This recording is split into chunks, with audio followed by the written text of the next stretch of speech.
Am I the a-hole for refusing to spend time with my stepsister? Backstory. I'm 15 female and my parents divorced a year ago because my father cheated. He married the affair girlfriend like instantly.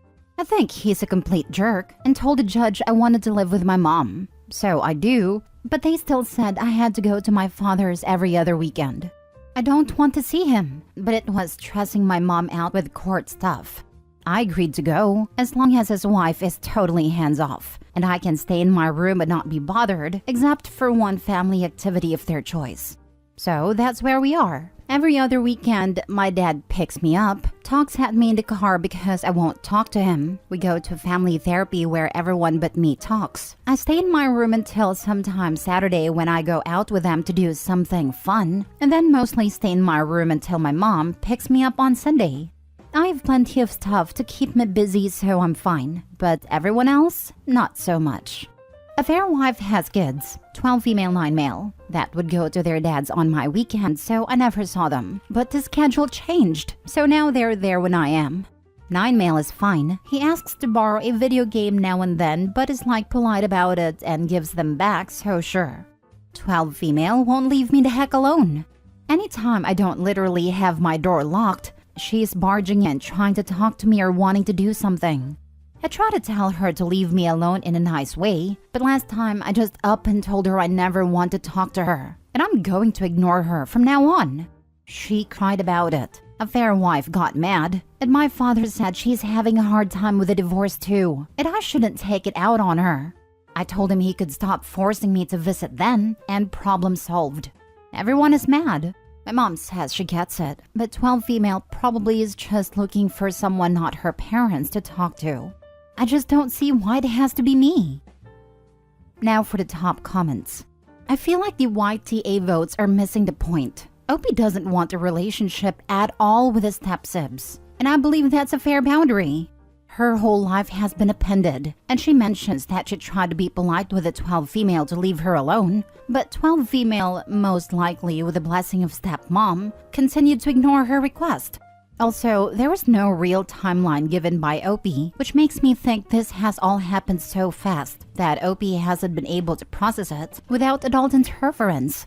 Opie stated that she would have preferred to stay with mom full-time, but is being forced to spend time with dad. The court system in Opie's state really don't care about her mental health. And she let her bio dad and stepmom know what her boundaries were, and she kept to them. And now because 12 female is around more often, she is being tasked against her free will to cater to the feelings of another child while ignoring her own? Man, that's a lot for Opie. Opie is not the a-hole, but girl, I do suggest individual therapy for yourself. It might help you down the road when the courts revisit the custody agreement, and they might rule in your favor this time. They already tried to make me do one-on-one therapy, and it just made me madder because the counselor person wouldn't accept that having a relationship with my father was not going to happen. The whole goal was getting me to talk to him. Not going to happen. Now that does freaking blow, and for that I'm so sorry. I do want to say this once more and I'll drop it. If this was one suggested by your male parental figure, then I would suggest one suggested by a neutral third party. Because any reasonable counselor wouldn't condemn you for deciding not to have a relationship with your father. They would give you the space to speak your feelings and expand on them, not silence them.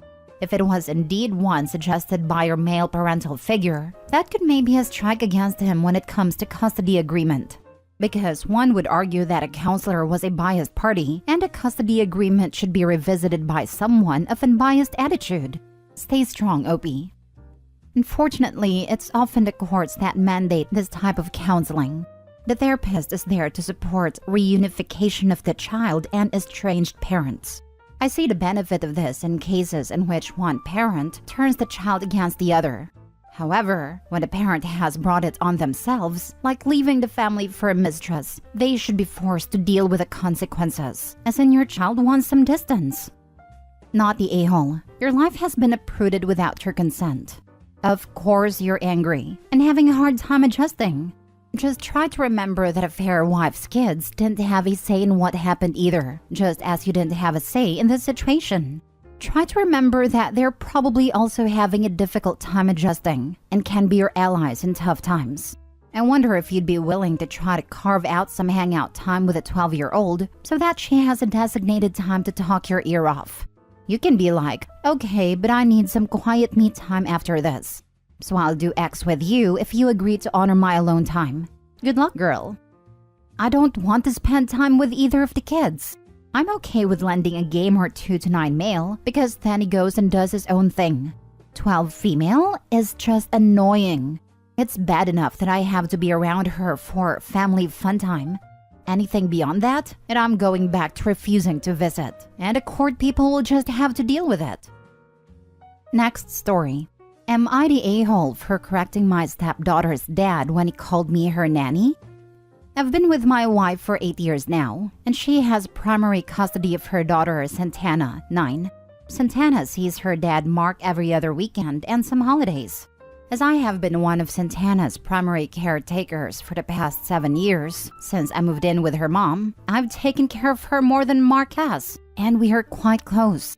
My wife and I went on to have 2 children together, who are now 5 years and 18 months. I've been a stay-at-home dad since the 5-year-old was born, and as a result, I'm the one making lunches, driving kids to activities, etc. That includes Santana. Mark has always felt insecure about my place in Santana's life. I've always encouraged her relationship with her dad, while also been a place she can go to in order to vent about both her parents.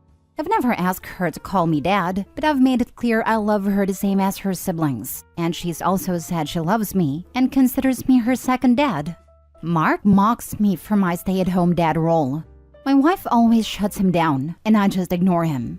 He has in the past jokingly called me Santana's nanny, and I just roll my eyes and say, whatever you think, Mark. I really don't see him much, as my wife will take Santana to her dad's and pick her up. However, yesterday, my wife was sick and asked me to pick up Santana. She really couldn't get out of bed, and I knew Mark wasn't going to drive out to us as he's refused in the past. So, I went over to his place to pick her up. He was throwing a barbecue and had some family there. I had never met any of them. Santana ran into my arms, excited to see me and shouting my name. A few people looked at Mark curiously, and he laughed and said, "That's Santana's nanny." I shook my head and said, "I'm her stepfather, Greg. Nice to meet you all." Mark turned red and barely said goodbye to Santana.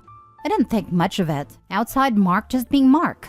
However, Mark texted my wife later saying I humiliated him, and given I'd likely never see those people again, I shouldn't have said anything. My wife told him he's overreacting, and he then texted me saying I had no right to correct him in his own home. He asked what was the big deal in his family, thinking I'm her nanny. Am I the a-hole? Not the a-hole, but man, Mark must be feeling really insecure about himself, that's for sure. You're doing great, Greg. Santana is lucky to have you. Can you imagine having so little self-esteem that you choose to insult someone who loves your child? Especially when the alternative is, checks notes, also loving your child. What? No, not the a-hole. And you certainly didn't humiliate anyone. He asked what was the big deal in his family thinking I'm her nanny. Did you respond because it's not the truth? I get the feeling that there's a narrative that bio dad has been telling his family about his ex. And Opie just destroyed it by introducing himself properly.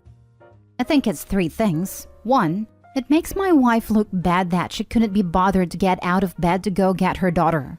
2, makes him look good as he'd never hire a nanny. 3, puts me in my place, so to speak.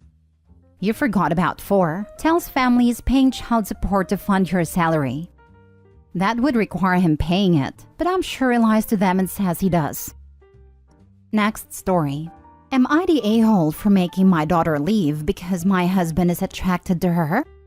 I, 55 female, have been married to my husband and my daughter's stepdad, 63 male, for 4 years. My 23-year-old daughter and I have a complicated relationship. She has been diagnosed with dissociative identity disorder. She has a lot of trauma from watching me and my husband's horrible marriage go down and was bullied in school.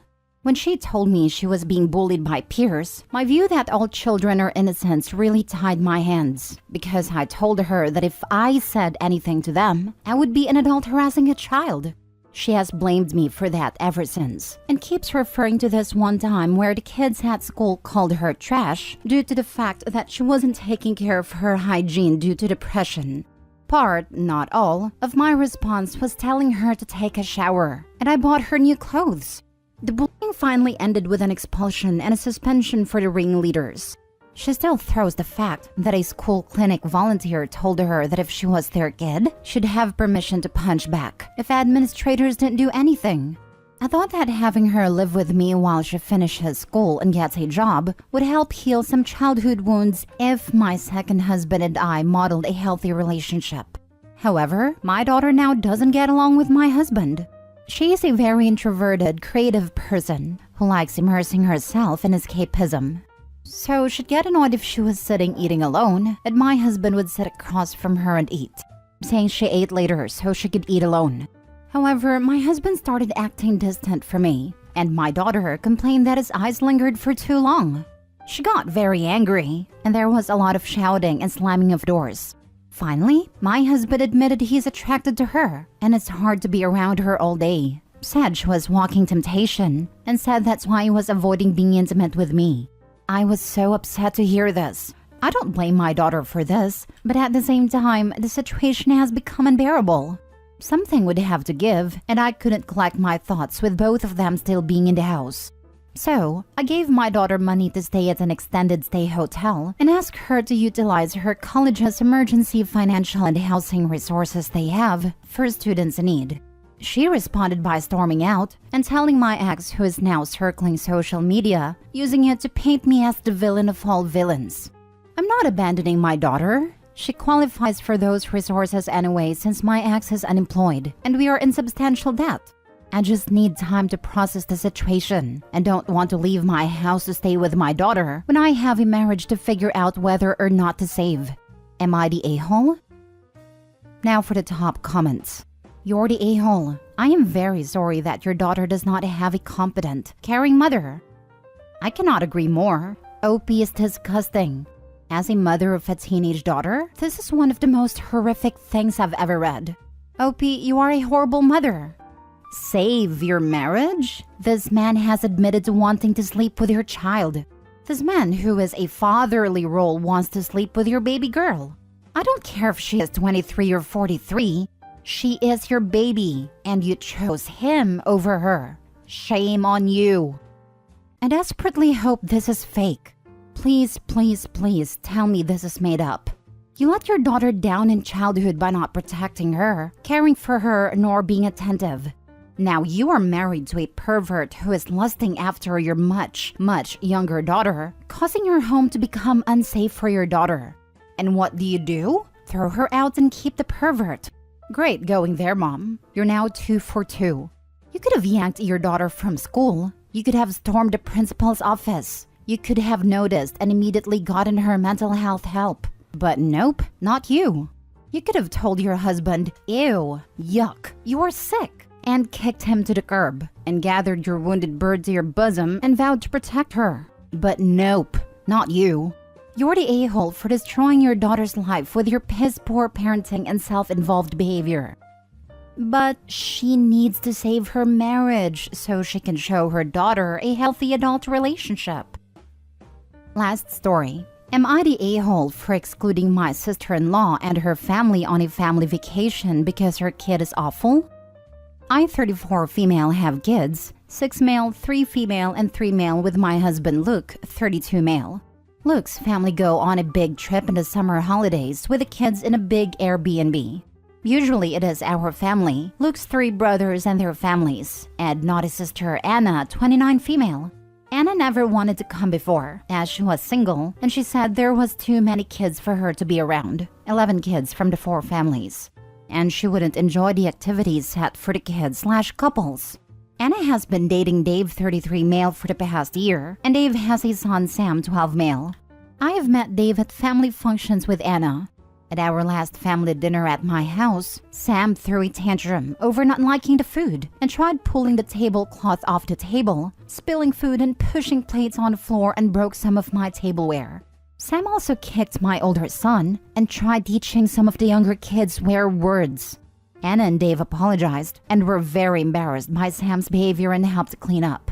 However, neither of them tried disciplining Sam, who ran away with his phone given to him by his mom and watched videos while everyone else was cleaning up.